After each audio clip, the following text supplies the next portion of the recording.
ভালো মন্দের ধার ধারে না যা বলার বল। প্রেমের মানুষ ঘুমাইলেও চাইয়া থাকে, বাংলা সঙ্গীত জগতের চিরচেনা গান। যে মানুষ সুরকে মানুষের হৃদয়ে পৌঁছে দিয়েছেন, বহু শিল্পীর ভাগ্য আলোকিত করেছেন, তিনি পল্লী বাউল জবান আলী। কিন্তু আজ সেই জবান আলীর নিজের জবান নেই, নেই জীবনের নিরাপত্তা। প্রাণবন্ধু তুমি কেন আমার হইলা না। তার লেখা গানে কণ্ঠ দিয়েছেন কুমার বিশ্বজিৎ, অলোক বাপ্পা সহ আরও অনেকে। বেবি নাজনীন ও মনির খান গেয়েছেন তার বিখ্যাত গান প্রেমের মানুষ ঘুমাইলেও চাইয়া থাকে। তার গানে প্রেম, বিরহ, সমাজের অসঙ্গতি, এমনকি পরলৌকিক জীবনের গভীর উপদেশও মিশে থাকে। অন্যের জীবনে আলো জ্বালালেও নিজের জীবনে আলো জ্বলেনি কখনোই।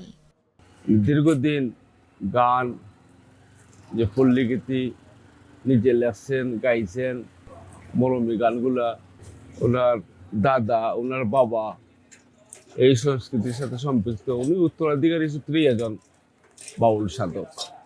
বর্তমানে বলতে গেলে টাকা পয়সার উপরে উনি সুচিকিৎসাটা করাইতে পারতেছেন না।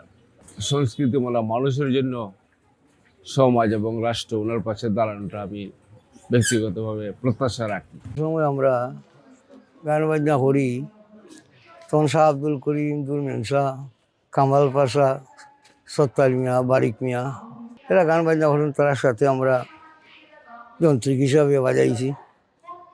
এরপরে টান আইলা জোবান ভাই, সালিমুল্লাহ ভাই, তোমরা আইসুন। তাহলে আমার জোবান আলী ভাইও মোটামুটি গাইতা, অনেক বেটার গলার মাঝে অসুস্থ আইছে। সুনামগঞ্জ পৌর শহরের হাসননগরের জরাজীর্ণ টিনের ঘরেই তার বাস। ৭০০ গান লিখে শিল্পীদের জীবন আলোকিত করলেও নিজে আজও নিঃস্ব, অবহেলিত। দাদার ছেলে চাচাও বাউল আসলা, চাচার ছেলে তাইন, আমার বড় ভাই তাইনও বাউল আসলা। আগে বালা আসলা, চিকিৎসা দরকার। এই বেশি না মনে হয় ৩-৪ মাস হয়, তাইনের গলাটা হঠাৎ করে মানে কথা বলতেও সমস্যা হয়, কি তা হইন না হইন আমরাও বুঝি না।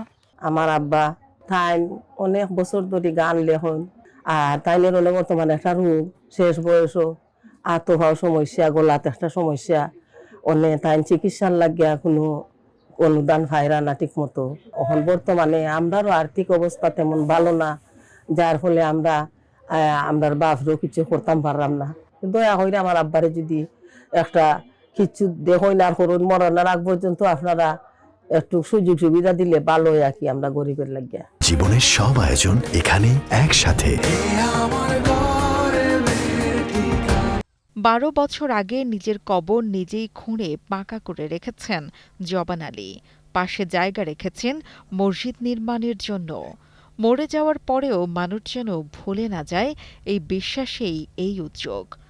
এক জীবনে এত সৃষ্টি, তবুও শেষ বয়সে চিকিৎসাহীন, নিঃসঙ্গ, প্রায় ভুলে যাওয়া এক মানুষ তিনি। গান লিখে যদি দাম না পাই, তাহলে গান লিখে কি হবে জানিয়ে আক্ষেপ প্রকাশ করেন বাউল জবান আলী। মারাত্মক অবহেলায় পরে আসি, কেউ জিজ্ঞাসা করে না। এরপরে এতগুলো গান লেখলাম, এই অঞ্চলে এমন বাউল নাই আমার সমান গান লেখছে, দেখাইতে পারতো না। ৫০ পয়সা আমি এক্সরে পর্যন্ত করাইছি ৭,০০০-৮,০০০ টাকা দিয়ে। কয়েছে বোকাল নষ্ট হয়ে গেছে, বোকাল ফাঁক হয়ে গেছে। আমি এটা কিছু ওষুধ খাইয়া এটা স্থিতিশীল রাখবার ঢাকা গেলে কয়েছিল, খাইছিল না। বর্তমানে আমি খুব অবহেলিতভাবে সরকারি সাহায্য পাইতেছি না। এরপরে আমার নিজস্ব যে পয়সা আছে এটা আমি খরচে শেষ করছি। এখন আমার বাচ্চা পড়ার সময় সরকার আমাকে এই অবস্থায় যদি সাহায্য করেন তা আমি উপকৃত হব। ৯১ বছর বয়সী এই গুণী শিল্পী আজ শারীরিক বিভিন্ন জটিলতায় আক্রান্ত। ভোকাল কর্ডের রোগে কথা বলার শক্তি হারিয়ে ফেলেছেন। যে কণ্ঠে তিনি পালা গান, বাউল গান মাতাতেন, সেই কণ্ঠে এখন আর শব্দই ওঠে না। বিনা চিকিৎসায় ঘরেই কাটছে দিন। আমাদের ইউনো অফিসে এখন পর্যন্ত কোনো আর্থিক সাহায্যের কোনো ব্যাপার নাই আর কি, থাকলে তো ওনাকে সহযোগিতা করতে পারতাম।